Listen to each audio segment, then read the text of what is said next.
Ini saya lihat, maaf aja, Kementerian SDM mengelola satu proyek itu lemah. Termasuk juga yang namanya rice cooker, berantakan di lapangan.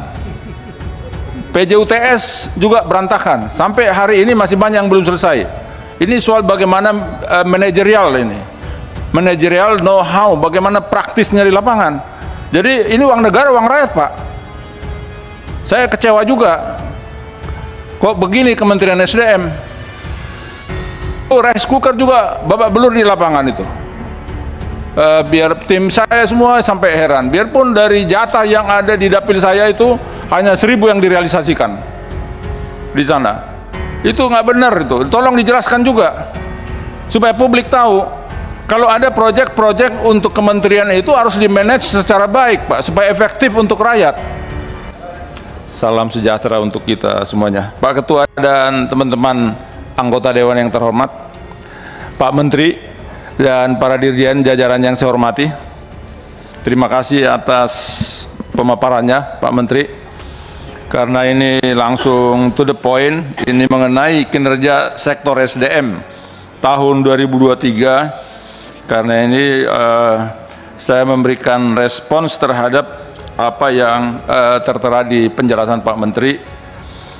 Memang dari target-target ini banyak yang tidak tercapai, seperti lifting minyak bumi itu tidak tercapai, juga mengenai jaringan gas tidak tercapai, pembangkit EBT ditargetkan 13.155 megawatt, hanya 539 megawatt yang ada penambahan.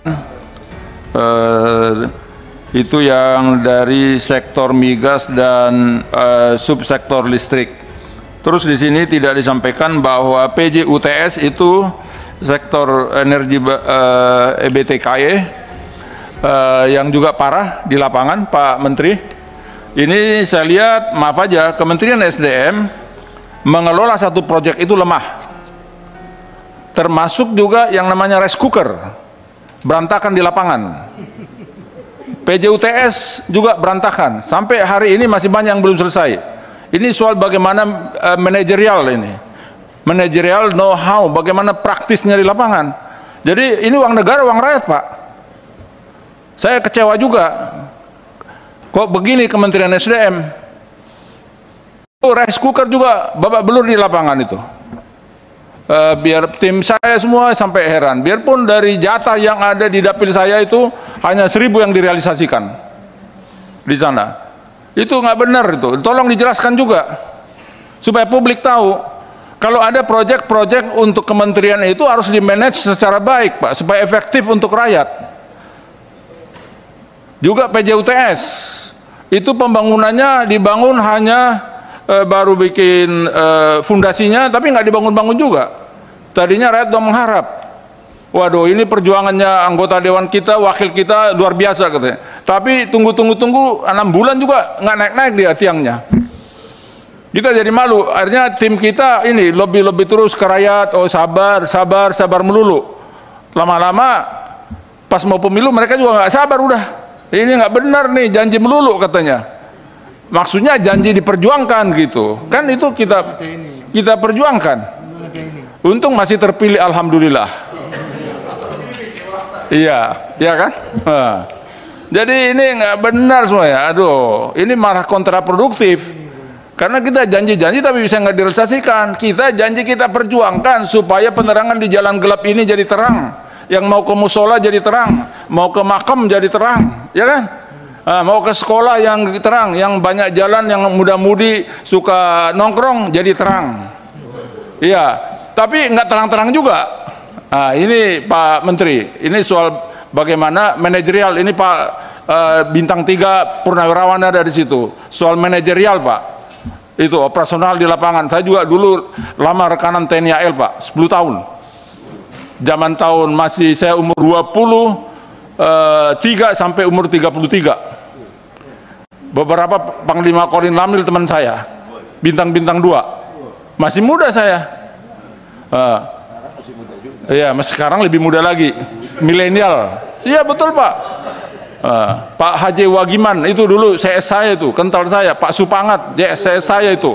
Bintang-bintang buat top dulu zaman mereka. Angkatan 60 sama 61. Saya masih muda waktu itu. Jadi memang harus ini kalau memimpin itu. Masuk DPR tahun berapa? Ya pas mulai reformasi.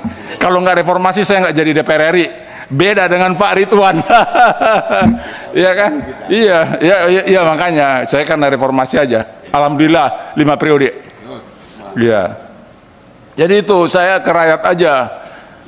Bisnis saya juga saya tinggalkan untuk karena reformasi ini. Iya sama 5 periode dengan Pak Menteri, mantan Menteri maksud saya. Jadi itu Pak Menteri, maksud saya soal manajerialnya perlu juga keras kepada pelaksana, manajer pelaksana. Kalau kita baik-baik aja, waduh, namanya semua, waduh, udah tahulah kita.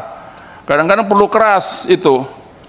Itu yang dua itu yang langsung di lapangan saya lihat Pak Menteri. Jadi itu menjadi catatan. Terus yang 2024 ini sampai sekarang PJUTS nggak ada lagi. Ini konkit nelayan, konkit petani, mudah-mudahan ini bagus. Konkit petani juga perlu diperhatikan Pak Menteri, bahwa itu kan di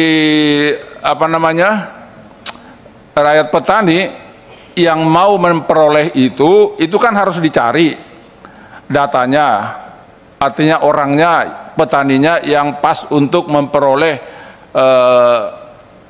pompanya atau konkitnya.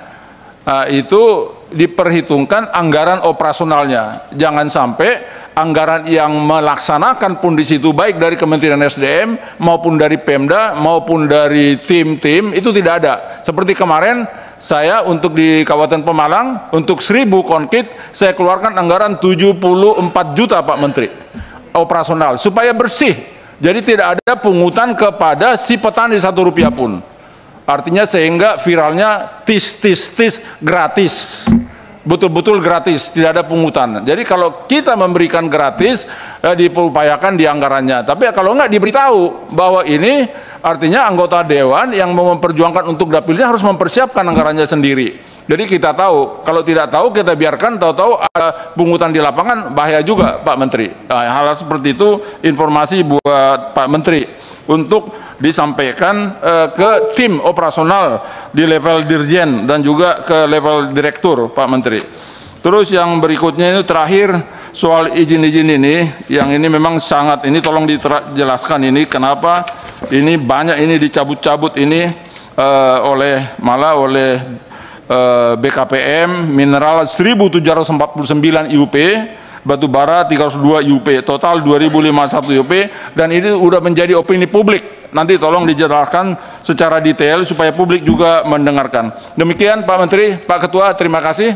Wassalamualaikum warahmatullahi wabarakatuh. Wassalamualaikum warahmatullahi wabarakatuh. Terima kasih.